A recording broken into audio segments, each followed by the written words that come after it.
जी ma'am, क्या नाम है आपका? मेरा नाम गोस्वामी वंदना पाराशर है। ये मंदिर आपका स्थापित है, कहाँ पर स्थापित है, पता नहीं? ये तो बड़ा ही सिद्ध और प्राचीन स्थान है और द्वापर का स्थान है। प्राचीन योग माया मंदिर, देवकी वसुदेव मंदिर, कंस कारागार, जो कि पुरानी जन्मभूमि के नाम से हम इसको जानते हैं। और पोतरा कुंड के पास जो कुंड भी है वो भी कारागार का स्थान रहा है। मल्लपुरा के क्षेत्र में ये है स्थान है। जेल की 8वीं नंबर का स्थान है जो भगवान श्री कृष्ण ने जन्म लिया था। तो जेल के कारागार, जिसे हम प्रिजन बोलते हैं, उसके अंदर लिया था। 8 जेल थी, तो 8वीं जेल का जो एक अवशेष के रूप में जो बचा हुआ है वो ये स्थान है जहाँ पे आप खड़े हैं। और इसी स्थान पर जो है भगवान की जो नारायणी शक्ति हैं, योग माया, विंध्याचल वासिनी के नाम से जिन्हें हम जानते हैं, उन्होंने ही अपनी शक्ति से, क्योंकि जो भगवान श्री कृष्ण थे, कंस का काल थे, जब कंस की जो बहन है माता देव की पिता वसुदेव, उनकी जो बहन हुई हैं, जब वो विदा हो रही थी, विदा होने के बाद जो है माँ ने ही आकाशवाणी के रूप में उसको चेतावनी दी थी कि तू दुष्ट है, असुर है, अच्छा आदमी नहीं है, तो तेरा जो काल होगा, उसका जो देवकी का 8वां गर्भ होगा, वो जो है तेरा काल बनेगा। तो जैसे ही कंस को ये समाचार प्राप्त हुआ तो वो मारने को दौड़ा था अपनी चचेरी बहन माता देव की पिता वसुदेव को। तो जो हमारे वसुदेव जी हैं, उन्होंने आग्रह किया, इससे तो आपको जो है पाप मिलेगा, पाप के आप भागीदार होंगे, तो ऐसा ना करके हम अपनी स्वेच्छा से ही जो है अपनी जो संतान है वो आपको दे देंगे। तो उन्होंने कहा जब हस्बैंड वाइफ पास में नहीं रहेंगे तो संतान कहाँ से होगी, बेबी कहाँ से होगा।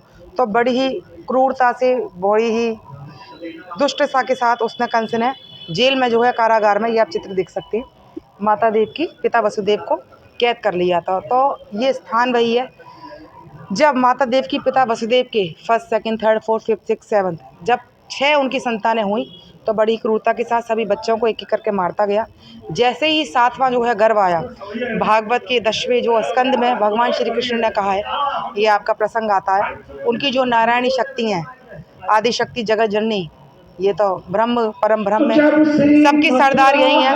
उन्होंने अपनी शक्ति से उस गर्भ को जो है वसुदेव जी के पहली जो भार्या थी रोहिणी, उनके गर्भ में पहुंचा दिया। पहले क्या है, कई पत्नियां रहती थी, कई भार्या रहती थी, 7वां गर्भ तो वहां पहुंचा दिया, जो कि बलराम के रूप में जाने जाती हैं, द्वापर में उनके बड़े भाई के रूप में, और त्रेता युग में वही जो है लक्ष्मण उनके छोटे भाई के रूप में जाते हैं। और क्षीर सागर में वैकुंठ जो भगवान विष्णु का स्थान है, शेषनाग के रूप में जो है हमेशा बलराम जी अपने विष्णु जी के साथ हमेशा रहते हैं। और जैसे ही 8वां उनका गर्भ ठहरा, माँ ने ही अपनी शक्ति से सूर्य चंद्रमा सबकी चालों को रोक दिया, सबका समय बांध लिया, माया ऐसी रच दी, सभी द्वारपालों को सुना दिया, सबको नींद में कर दिया। वसुदेव जी को उठा के वसुदेव जी को अपने सर पे लल्ला को लेते हुए, पार करते हुए यमुना मैया को गोकुल पहुंचा दिया। गोकुल में हमारे नंद बाबा और यशोदा है, वो भी माता पिता के रूप में जाने जाते हैं, लालन पालन के रूप में। और वहाँ पे माँ ने पुत्री के रूप में जो है जन्म लिया था माता यशोदा के यहाँ, पर उनको भी इतनी गहरी निद्रा में कर दिया था, उनको पता नहीं चला कि उनके पुत्र की पुत्री है, क्योंकि आज भी हम भगवान श्री कृष्ण को उनका बेटे के रूप में जानते हैं, माता योग माया से ज्यादा।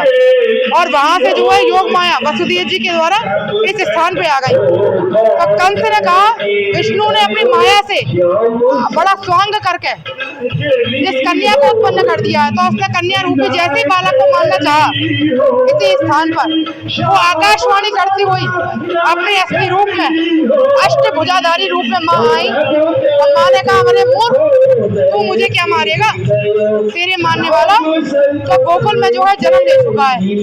और यहाँ से आकाशवाणी करने के बाद माँ ने मिर्जापुर में स्थान है उत्तर प्रदेश में, विंध्याचल वासिनी, विंध्याचल पर्वत पे जो है अपना स्थान बनाया है। और ये जो है मल्लपुरा का क्षेत्र है, कंस के यहाँ चारू मुझे बड़े बड़े मोटे मोटे पहलवान रहते थे। इसी के साथ हम आपके चैनल के माध्यम से बहुत बहुत सौभाग्यशाली हैं। आज तो बसंत पंचमी का दिन है, बड़ा ही पुण्य और तिथि अच्छा है। तो आपके चैनल के माध्यम से पूरे ब्रह्मांड, पूरे ब्रज के निवासी, पूरे हिंदुस्तानी के पास अपनी आवाज पहुंचाना चाहते हैं और उसके खिलाफ सामर्थ्य बने, उसमें अपनी महत्वपूर्ण योगदान जरूर दें। जय हो सरस्वती मैया की, जय हो योग माया सरकार की।